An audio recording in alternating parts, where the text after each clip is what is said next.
قل هذه سبيلي أدعو إلى الله على بصيرة أنا ومن اتبعني وسبحان الله وما أنا من المشركين.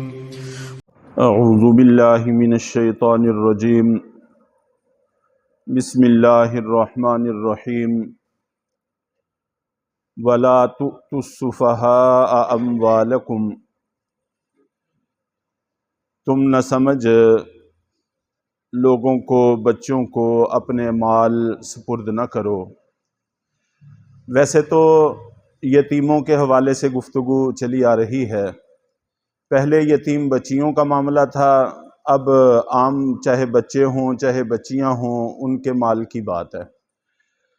لیکن اس آیت میں اللہ رب العزت نے الفاظ عام رکھے ہیں، یتیموں کا تذکرہ نہیں کیا، جس سے اشارہ اس طرف کرنا مقصود ہے کہ چاہے اپنی اولاد ہو، چاہے یتیم بچے ہوں، اپنے بہن بھائیوں میں سے کسی کی اولاد ہو، تو جب تک وہ بلوغ کی عمر کو، سمجھ کی عمر کو نہ پہنچ جائیں، مال ان کے حوالے نہ کرو.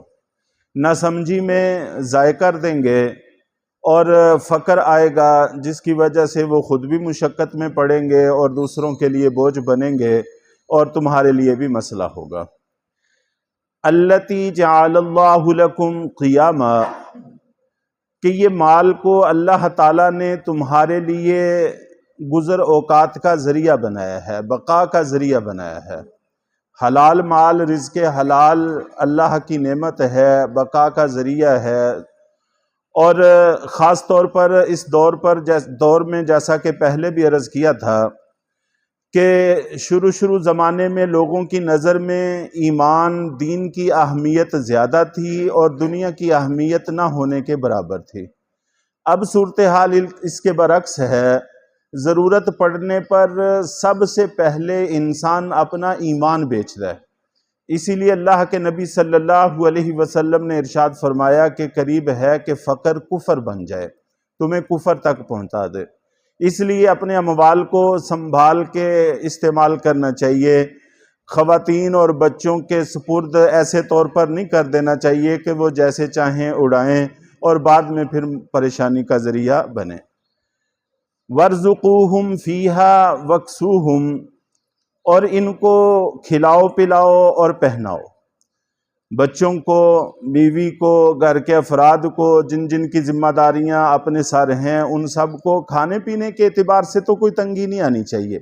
البتہ مال کا انتظام بھی ان کے حوالے نہیں کرنا چاہیے. درمیانہ راستہ اختیار کرنا بہتر اور مناسب ہوگا. وَقُولُوا لَهُمْ قَوْلًا مَعْرُوفًا، اور اگر وہ مال کا تقاضا کریں کہ مال ہمارے حوالے کر دو، چاہے اپنی اولاد ہو چاہے یتیم بچے ہوں، تو ان کو مناسب طریقے سے سمجھا دینا چاہیے کہ یہ مال تمہارا ہی ہے، سمجھدار ہو جاؤ، بڑے ہو جاؤ، پھر تمہارے حوالے کر دیا جائے گا، انشاءاللہ تمہارے لیے فائدہ مند ثابت ہوگا. اور کہو ان کو مناسب طریقے سے بات کو سمجھا دو. بسا اوقات اپنے دل میں بات آ جاتی ہے، بچے تقاضا کرتے ہیں، بسا اوقات کسی اور کے ورگلانے پر بھی ایسا کر سکتے ہیں، تو مناسب طریقے سے سمجھا بجھا کر معاملے کو ٹلا دینا چاہیے. جذبات میں آ کر ان کے حوالے کر کے یک طرف نہیں ہونا چاہیے کہ بعد میں پھر اپنے لیے بھی اور ان کے لیے بھی مسئلہ بنے گا. وَابْتَلُوا الْيَتَامَىٰ، اور بچوں کو آزماتے رہا کرو، یتیم بچوں کو آزماتے رہا کرو. آگے پھر یتیم کا تذکرہ ہے تو اپنے بچوں کو بھی آزمانا چاہیے. بطور خاص یتیم بچوں کو تھوڑا بہت مال ان کے حوالے کر کے دیکھنا چاہیے کہ آیا وہ صحیح جگہ پر صرف کرتے ہیں یا فضولیات میں اڑاتے ہیں، جس سے اندازہ ہوگا کہ مال کے حوالے سے ان کی سمجھ کیسی ہے. حتیٰ اذا بلغ النکاح، یہاں تک کہ جس وقت وہ نکاح کی عمر کو پہنچ جائیں. مراد اس سے بلوغ کی عمر ہے. تو اگر کوئی بلوغ کی علامت ظاہر نہ ہو تو صحیح قول کے مطابق بچہ ہو چاہے بچی ہو 15 سال کی عمر ہے. 15 سال میں ان کو بالغ سمجھا جائے گا.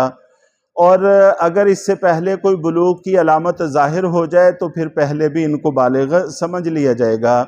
عام طور پر بالغ ہونے پر بچوں میں سمجھداری آ جاتی ہے اور نابالغی کی عمر کی بچپن کے جو اثرات ہوتے ہیں وہ ختم ہو جاتے ہیں یا کم ہو جاتے ہیں۔ فَإِنْ آنَسْتُم مِّنْهُمْ رُشْدًا، پھر اگر تم ان میں کوئی سمجھداری محسوس کرو۔ رشدن یہاں پر نکرہ ذکر کیا ہے، یہ گرامر کا معاملہ ہے، جس کا معنی یہ ہے کہ تھوڑی بہت بھی سمجھ آ جائے، تھوڑا بہت بھی ان کو سوجھ بوجھ ہو تو پھر ان کے حوالے کر دینا چاہیے۔ خام خواہ بہانے بنا کر مال کو روکنا یہ بھی اچھی بات نہیں ہے۔ بہت سارے بچے ایسے ہوتے ہیں وہ ساری زندگی ہی بولے بالے رہتے ہیں، لیکن کسی حد تک سمجھداری ان میں ہوتی ہے، اپنے نفع نقصان کو سمجھتے ہیں۔ اور بسا اوقات ایسا بھی ہوتا ہے کہ وہ جیسے جنون ہوتا ہے، خدا نخواستہ ساری زندگی وہ پاگل پن میں رہتے ہیں۔ ایسے بچوں کے حوالے چاہے جتنی بھی عمر میں ہو جائیں پھر ان کے حوالے مال نہیں کرنا چاہیے۔ فَادْفَعُوا إِلَيْهِمْ أَمْوَالَهُمْ، جس وقت کسی قدر ان میں تم سمجھداری محسوس کرو تو ان کے مال ان کے حوالے کر دو۔ وَلَا تَأْكُلُوهَا إِسْرَافًا وَبِدَارًا أَن يَكْبَرُوا، اور اس میں سے اسراف کرتے ہوئے نہ کھاؤ اور نہ ہی جلدی کرتے ہوئے ان کے بڑے ہونے کے ڈر سے۔ دو چیزوں سے منع کیا ہے۔ ایک اسراف فضول خرچی کے طور پر ان کا مال صرف نہیں کرنا چاہیے کہ بغانہ مال ہے جیسے چاہو اڑاؤ، یہ بھی اچھی بات نہیں۔ اور اس ڈر سے کہ وہ بڑے ہو جائیں گے پھر ان کے حوالے کرنا پڑے گا، بڑے ہونے سے پہلے پہلے اڑا دو، یہ بھی کسی طرح سے مناسب اور درست نہیں ہے۔ وَمَنْ كَانَ غَنِيًّا فَلْيَسْتَعْفِفْ، آگے پھر ایک اصول اور ضابطہ بیان کیا ہے کہ جو شخص تو تم میں سے غنی ہے، اپنا گزر اوقات مناسب طریقے سے ہوتا ہے، اس کو چاہیے کہ وہ یتیم کے مال سے بچے، اس میں سے کچھ بھی اپنی ضرورت کے لیے نہ لے۔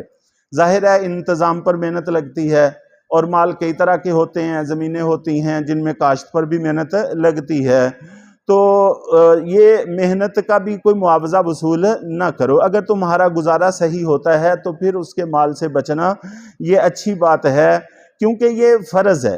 یتیم بچوں کے مال کی حفاظت اس کے رشتہ داروں کے ذمہ فرض ہے، اور اپنے فرض کو پورا کرنے کا کوئی معاوضہ نہیں ہوا کرتا، اس لیے کوئی معاوضے کے طور پر اس سے وصول نہیں کرنا چاہیے۔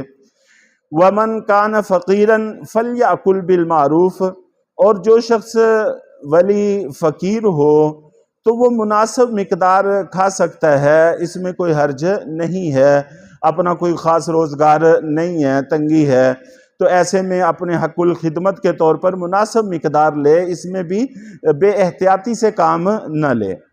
فَإِذَا دَفَعْتُمْ إِلَيْهِمْ أَمْوَالَهُمْ فَأَشْهِدُوا عَلَيْهِمْ، پھر جس وقت تم ان کے مال ان کے حوالے کرنے لگو تو ان پر گواہ بنا لیا کرو۔ خاندان کے کوئی سمجھدار لوگ ان کو بلا کر ان کی موجودگی میں ان کے اموال ان کے حوالے کرو، تاکہ بعد میں خدا نخواستہ کسی طرح کا کوئی رٹا اور کوئی جھگڑا کھڑا نہ ہو۔ جب بچے بڑے ہو جاتے ہیں بہت سارے لوگ ورگلانے والے بھی ہوتے ہیں، بسا اوقات اپنے ذہنوں میں بھی کئی طرح کی باتیں آ جاتی ہیں، انسان اپنے محسن کو بھی بھول جاتا ہے، تو ایسے میں جھگڑا کھڑا ہونے کا خدشہ ہے۔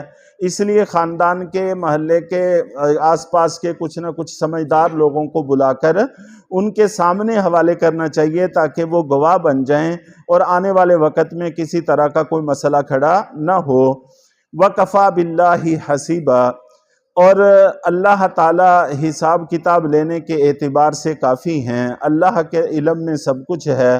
اصل چیز تو اللہ کا خوف دل میں ہونا چاہیے، اللہ کا ڈر دل میں ہونا چاہیے۔ جب اللہ کا ڈر ہوتا ہے تو پھر انسان لقمہ حرام سے، ناجائز سے، مشکوک سے بچتا ہے۔ تو باقی ایک عام رواج کے مطابق گواہ بنا لینا اچھی بات ہے، لیکن اصل چیز یہ ہے کہ انسان اپنے دل میں اللہ کا ڈر پیدا کرے۔